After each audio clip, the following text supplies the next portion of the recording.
রাসূল সাল্লাল্লাহু আলাইহি সাল্লামের বিবরণ হতে, লম্বা বিবরণ হতে চলে আসলাম। আমার দিকে চেয়ে থাকেন। আল্লাহর নবী বলেন, লা ইয়াকুননা ফি হাযিহিল উম্মাহ খাসফুন মাসখুন কাজফুন। আমার উম্মতে তিনটি বিপদ নেমে আসবে, তিনটি পাপের কারণে। এই ছেলে, কারো গায়ে হাত দিবে না, এক খেয়ালে চেয়ে থাকো তো, অতীব গুরুত্বপূর্ণ হাদিস। আমার উম্মতের উপরে নেমে আসবে তিনটি বিপদ, তিনটি পাপের কারণে। এক, ভূমিকম্প হবে। দুই, আকার আকৃতি পরিবর্তন হবে। সন্ধ্যায় ছিল মানুষ, সকালে হবে শোর বানর। তিন, সব ধরনের সমস্যা নেমে আসবে।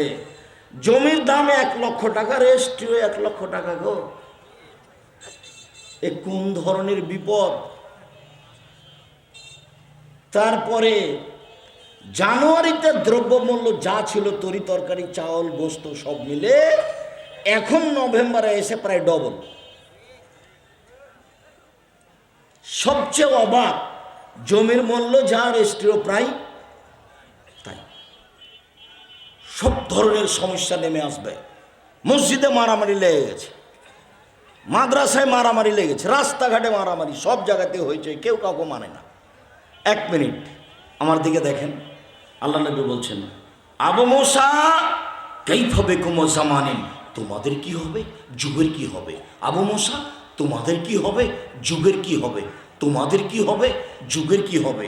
যখন সবাই হবে আগাছা, যখন সবাই হবে গরু ছাগলের মতো, পশু প্রাণীর মতো, তখন তোমাদের কি হবে, যুগের কি হবে।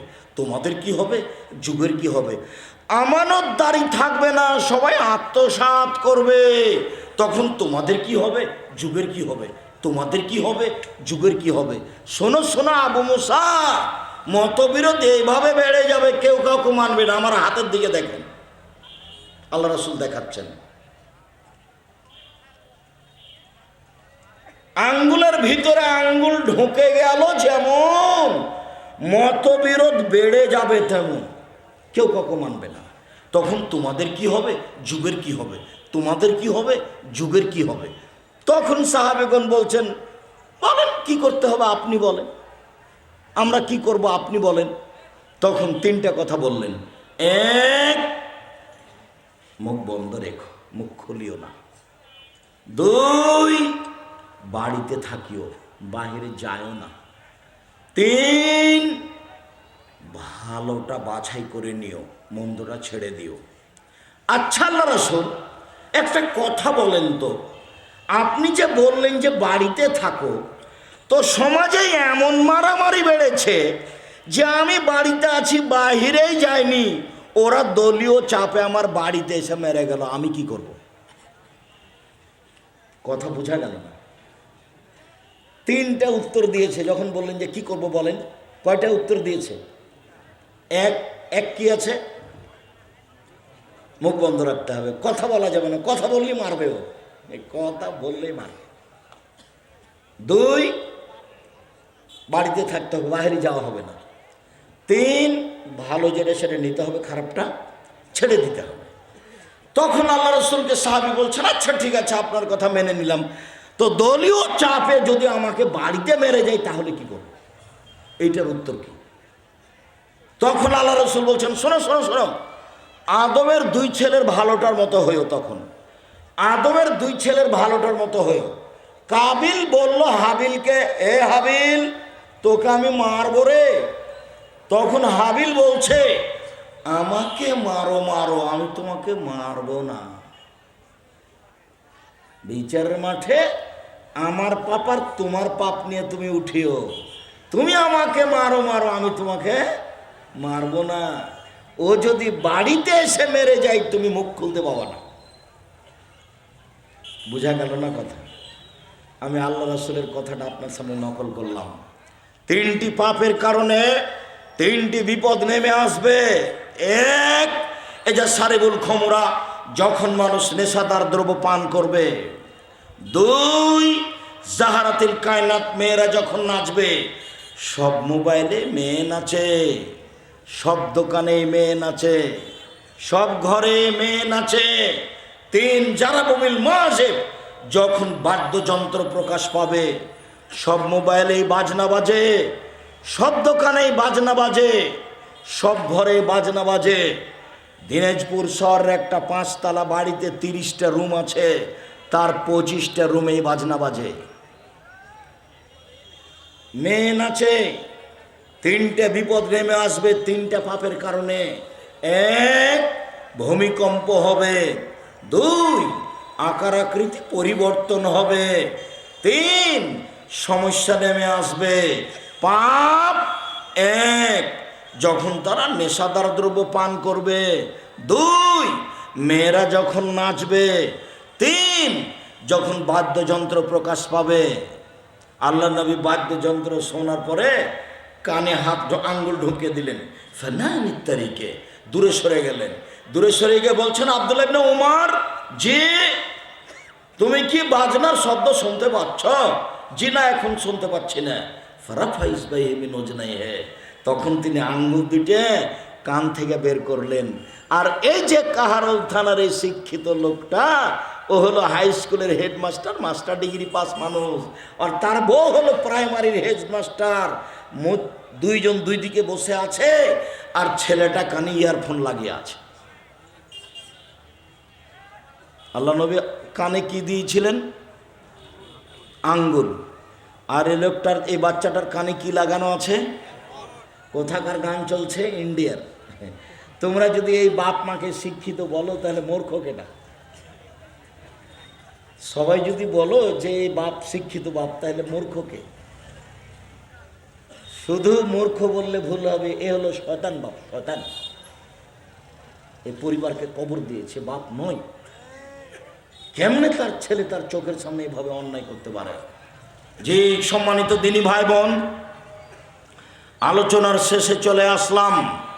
তারা হয়ে যাবে বানর, তারা হয়ে যাবে সরাই চালাই। আলোচনার শেষে চলে আসলাম মানে কি তোমাকে উঠতে বললাম? আমি তোমার জন্য একটা বিরক্তি কমে আমরা আলোচনা এখানে অর্ধেক রাখলাম। আল্লাহর নবী বললেন, ওরা সকালে বানর হয়ে যাবে, ওরা শোর হয়ে যাবে। এই কথাটা একটু খেয়াল করে শোনেন। ওরা শোর কেন হবে, বানর কেন হবে? ওরা কেন হবে না কুকুর? ওরা কেন হবে না সাপ ব্যাং? ওরা কেন হবে শোর? ওরা কেন হবে বানর? আল্লাহ নবী কেন বললেন ওরা হয়ে যাবে শোর, ওরা হয়ে যাবে বানর? পৃথিবীতে একটাই প্রাণী সবচেয়ে বেশি অনুকরণ করতে পারে, সেটা কি? বানর। অনুকরণ করতে পারে। যেদিন মুসলমান অনুকরণ করবে ইহুদি খ্রিস্টানের, সেদিন এরা হয়ে যাবে শোর, এরা হয়ে যাবে বানর। ছেলেটার গায়ে আছে গেঞ্জি, পিছন দিকে লেখা আছে 10, সংখ্যা 10। এমনভাবে বড় করে সংখ্যা 10 লেখা আছে যে পিছনে যে নামাজ পড়ছে খালি ওর 10 দেখতে দেখতে শেষ।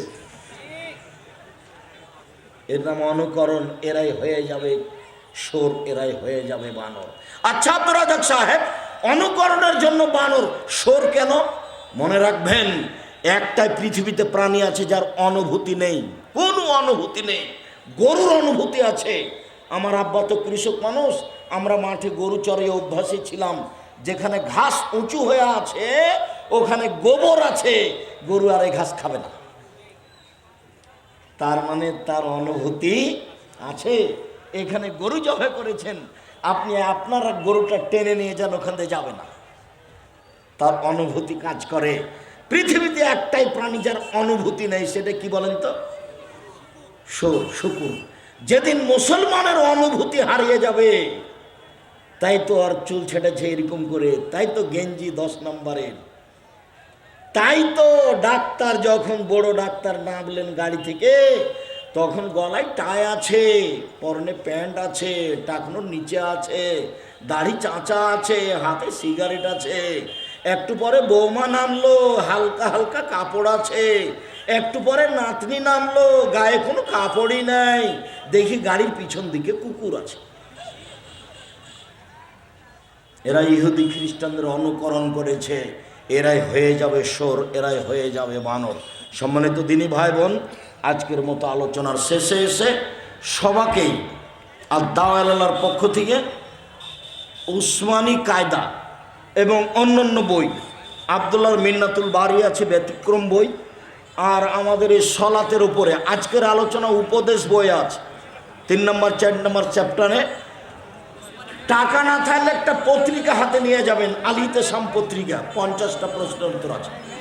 আর আমার দিনী বোন যারা আছেন আপনাদেরকে বলছি, আব্দুল্লাহর আম্মার বই লেখা আছে, বেগম রোকেয়া লিখেছে অবরোধবাসিনী, তাই আব্দুল্লাহর আম্মা লিখেছে কেন হব অবরোধবাসিনী। শিক্ষা বনাম জাহেলিয়াত 1 থেকে 10 পর্যন্ত এগুলো জাহেল মানুষে লিখেছে, তার বইয়ের নাম হলো শিক্ষা বনাম জাহেলিয়াত। আমার দিনী ভাই বোনকে আদর্শ পরিবার, আদর্শ নারী, নামাজের উপরে, দুয়ার উপরে বইগুলি সংগ্রহ করার জন্য অনুরোধ জানাচ্ছি। বিশেষভাবে আরবি কায়দা,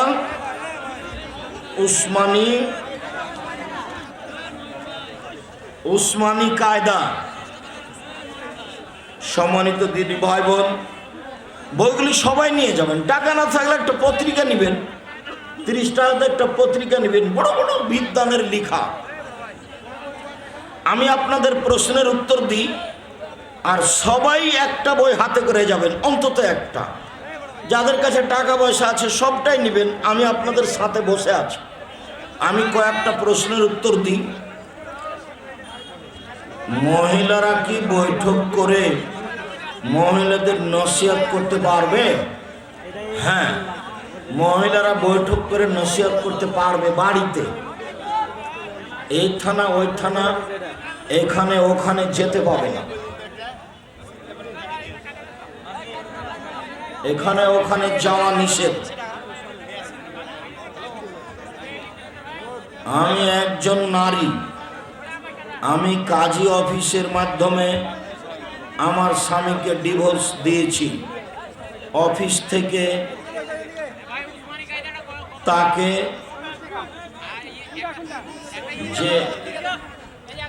যেসব কাগজ পাঠানো হলো তার থেকে কোনো প্রকার সাড়া পাওয়া যায়নি।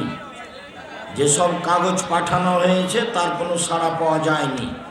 এতে কি আমার ডিভোর্স কার্যকর হয়েছে? জি হয়েছে।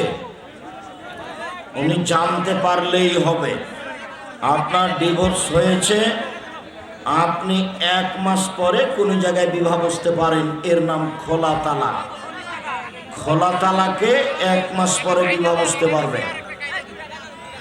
আপনার অন্য জায়গাতে বিবাহ বসতে কোনো সমস্যা নেই। বাবা মারা গেলে স্বামীর অনুমতি ছাড়া যাওয়া যাবে কিনা? বাবা মারা গেলে স্বামীর অনুমতি ছাড়া যাওয়া যাবে কিনা, এবং সে যদি যেতে না দেয় তবে সেক্ষেত্রে যাওয়া যাবে কিনা? কোথায় যাবেন আপনি সেটা যে বললেন না। বিবাহ হওয়ার পরে স্বামীর কথাই মানতে হবে, বাপকে বুঝাতে হবে, স্বামী যেটা বলছে সেটাই করতে হবে, যদি পাপ না হয়। বাপের সাথে এখন তুমি সম্পৃক্ত নও। অজু অবস্থায় টাকনুর নিচে কাপড় চলে গেলে অজু নষ্ট হয় নাকি? হাদিস ঠিক নয়, অজু নষ্ট হবে না। অজু করার পরে কুকুরে কাপড় ছুঁয়ে নিলে অজু নষ্ট হয় না। অজু করার পরে পরনের কাপড় খুলে রেখে আর একটা কাপড় পরলে অজু নষ্ট হয় না। খিলখিল করে হাসলে অজু নষ্ট হয় না। বাচ্চাকে দুধ খাওয়ালে অজু নষ্ট হয় না। নখ কাটলে অজু নষ্ট হয় না। অজু নষ্ট হয় পেশাব করলে, পায়খানা করলে, বায়ু আসলে, ঘুমিয়ে গেলে, আর উটের গোশত খেলে, এগুলো তো অজু নষ্ট হয়। আপনারা একটু, এই ছেলে তুমি ধীরে নাও, 10 মিনিট পরে দেখবে কেউ নেই, মন খারাপ করে কেউ যাবেন না, আমি বসে আছি। ধৈর্যের পরিচয় দিবেন। সালাতের শেষে আয়াতুল কুরসি পাঠ করে বুকে ফুঁ দেওয়া যাবে? যাবে না, শুধু আয়াতুল কুরসি পড়তে হবে। মহিলারা ফরজ নামাজের একামত ও তাকবীর জোরে নাকি আসতে বলবে? একামত দিবে স্বাভাবিক কণ্ঠে, একটু শব্দ করে, তাকবীরও বলবে একটু শব্দ করে।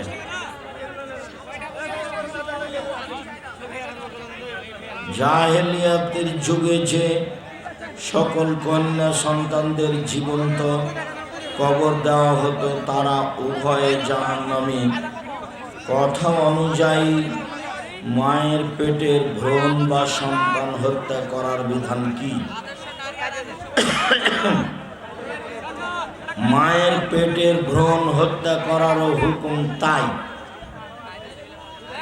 মায়ের পেটে যখন বাচ্চা চলে এসেছে তখন ওই বাচ্চা নষ্ট করা যাবে না, হারাম। বাচ্চা যেন পেটে না আসে 2-4 বছর তার চেষ্টা করতে পারে, তা বড়ি খেয়ে হোক, কন্ডম ব্যবহার করে হোক, যে কোনো পদ্ধতিতে হোক না কেন তাতে আসে যায় না। আমাদের গ্রামের মসজিদটি 2 তলা। ঈদের সময় ইমাম নিচতলায় একাই ইমামতি করেন এবং উপরতলায় মহিলারা সালাত আদায় করেন। জি না, শুধু ইমাম সাহেব মহিলাদেরকে নিয়ে মসজিদে সালাত আদায় করাতে পারবেন না। মহিলাদেরকে ঈদের মাঠে যেতে হবে, বাধ্য, যেতেই হবে, যে কোনো মূল্যে যেতে হবে। মহিলাদের 5 ওয়াক্ত সালাত বাড়িতে ভালো, জুমার দিন জুমা মসজিদে যাওয়া ভালো, ঈদের মাঠে যেতে বাধ্য, যেতেই হবে। কোনো কারণবশত দুর্ঘটনায় ঈদের মাঠে যেতে পারেনি, তখন বাড়িতে পড়ে নিতে পারে, তখন কোনো পুরুষ ইমামতি করাতে পারে। সবাই বই নিয়ে যায়েন, একটু ধীর স্থির নেবেন। আমার জানা অনুপাতে অনেক বই আছে। আমার পক্ষ থেকে অনুরোধ থাকছে, আল ইতিসাম পত্রিকা ছাড়া কেউ যাবেন।